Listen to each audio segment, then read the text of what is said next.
Of course. Who would have thought that it'd be the 16th anniversary since I've made my first debut in Total Drama? Looking back, I can say that I'm not too disappointed with my overall performance. The only fatal mistake that I could recall is that things didn't go exactly as planned when I first communicated with Emma. That, and not competing in that dodgeball competition back on the island. But what can I say? Sports was never my strong suit to begin with. Come to think of it, what was I even reading that kept me glued to my book anyway? Either way, traveling the entire globe twice was an experience like no other. You don't often get opportunities like that in your teen years. Unless you're a student that's qualified for the National Honors Society. Here's what I'm gonna talk about though, because it's pretty lengthy. Total Drama World Tour obviously was the most fun, in my opinion. As strange as it sounds, I somehow found myself to get accustomed to not only Owen's personality, but Chris's life-threatening challenges. To this day, I always question myself as to why I even participated in these types of things. Comparing him to Izzy on the crazy scale would almost be insulting to her. That guy is on a whole other level of psychotic.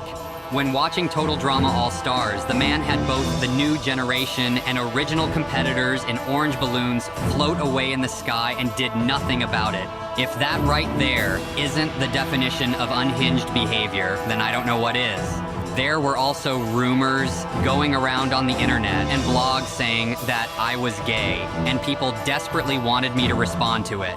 My only response to that is, what would make you even assume that I was gay in the first place? I always loved women. I guess you could make the argument that when Duncan snatched my shorts off, I was running in an, and I quote, feminine type of manner. And the most famous one people always bring up is me kissing Cody. Just a reminder for the ones that don't have a brain cell, we were on national TV. Of course, they're gonna try and make it look like I was kissing his ear, when in reality, I was sucking on my thumb the entire time.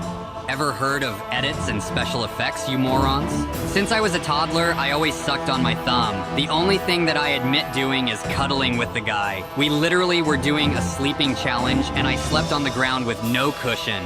So now that I got that out the way, I do want to answer a few questions relating to the show, and I guess my relationships with the contestants, Owen specifically. I can start by saying that Owen unexpectedly became my best friend after season 3. I wasn't able to pick it up immediately, but soon after, I realized that he was being manipulated by Alejandro. Tough player, by the way. Have to give credit where credit is due. For someone like that to woo most of the girls into their elimination, then making it to the final 2, has to be respected. But after being eliminated, I already knew Owen was the next target. So in short, he had no allies. I mean, it could have been Duncan, considering how their relationship was the 2 previous seasons. Wouldn't abandon a friend like that in my book. But yeah, after the spin-off season, we hung out almost 3 times a month. I'm about to get married soon, and I called him up to be my best man, because not even my own blood brother treats me like how Owen does. So yeah, appreciate our friendship, still don't appreciate those chili dog farts. Would I ever compete in Total Drama again? That's something I can't answer as of right now. Perhaps if they had some type of reunion where we all see where we are in the next 4 years or something. I'm not getting any younger, and I'm sure most of the cast is already traumatized with the events that took place the past decade and a half. I miss guys like Tyler, Jeff, Harold, and even Alejandro. Even though he did what he did to me, I can't really be mad at him for it. I don't ever take it personally. There's been some fun moments, and Dawn is an okay guy, I suppose. But Chris and Chef, yeah, those guys are made for each other because the way they tortured us is pretty wild. I sure hope those new contestants are coping well with Chris's shenanigans. They'll be okay though. The new gens always have a bigger advantage than previous players after all.